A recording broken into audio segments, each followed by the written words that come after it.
If you're in perimenopause, smack in the middle of menopause, or post-menopause, it is my mission to help you plant your plate one healthy meal at a time.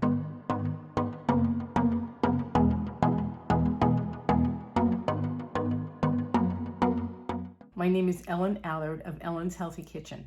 Are you ready to get off the diet roller coaster and you want to try a whole food plant-based diet or lifestyle? You don't know where to start and you're confused by all the conflicting information that's out there.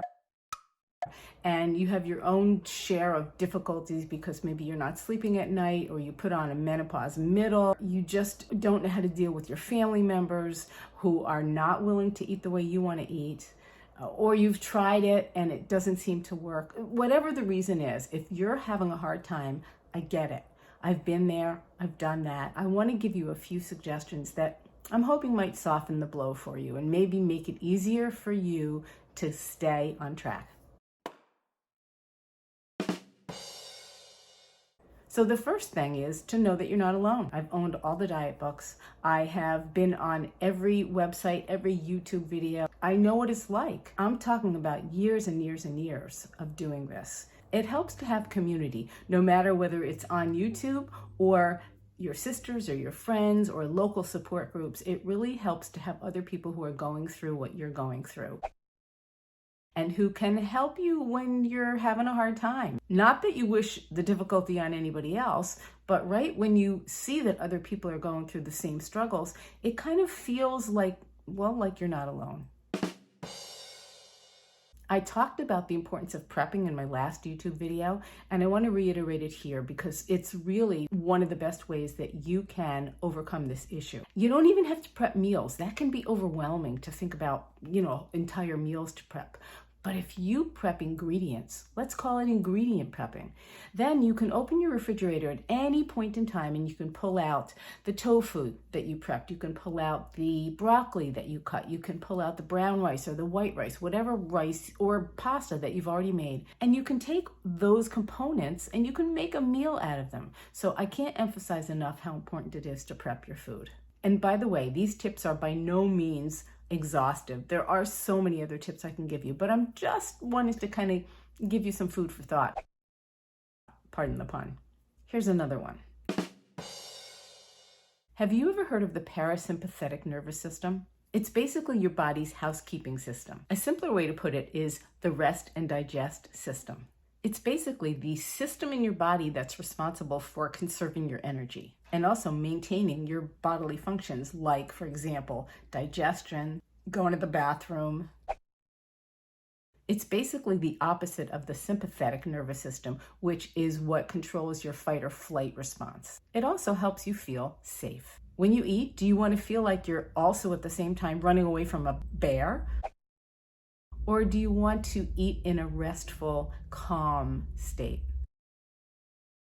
It's important for you to eat your meals when you're in that rest and digest state. Which way do you think you're better able to digest your food? I'm going to explain this great exercise you can do before you eat. Here's what you do.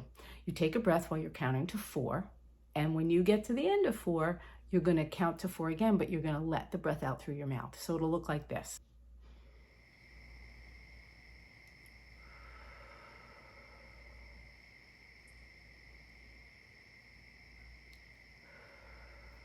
And you can even put your hands on your lap and move your fingers while you're counting, if that makes it easier to do.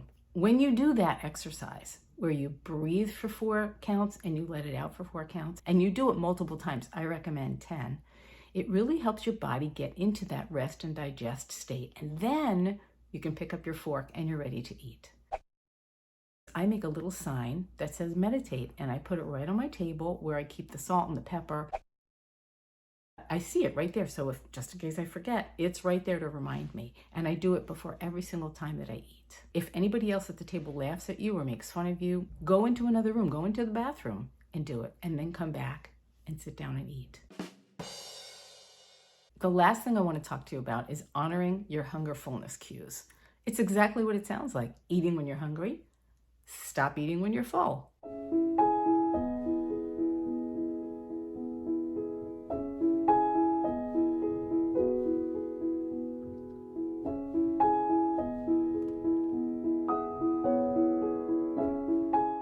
It's not always easy. There are stumbling blocks. There are challenges. I'm not going to lie. I'm going to suggest that you start by focusing on meals when you're eating by yourself or when you have at least some control over the situation. You start to really pay attention to the cues that your body is giving you about eating.